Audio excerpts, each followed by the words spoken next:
അതായിരുന്നു അവന്റെ ക്വാളിഫിക്കേഷൻ. ആ തിരിച്ചറിവ് അവൾക്ക് ഒരുപാട് വേദനയുണ്ടാക്കി. അതുകൊണ്ട് തന്നെ അവൾ വീടിന് പുറത്തുള്ള ആരെയും അവളുടെ കല്യാണക്കാരെയും അറിയിച്ചിരുന്നില്ല. ഒരു ദിവസം ഓഫീസിലെ പാർട്ടി നടക്കുന്ന ദിവസം എല്ലാവർക്കുമുള്ള ഫുഡുമായി ഋഷി ഒരു ഡെലിവറി ബോയിയുടെ വേഷത്തിൽ അവിടെ എത്തി.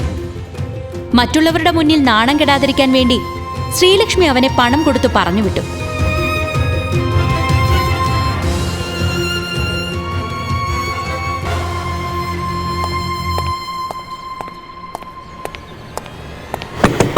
ശ്രീലക്ഷ്മിയുടെ അങ്കിൾ ഋഷിയെ ഒരു നായയ്ക്ക് സമമായായിരുന്നു കണ്ടിരുന്നത്.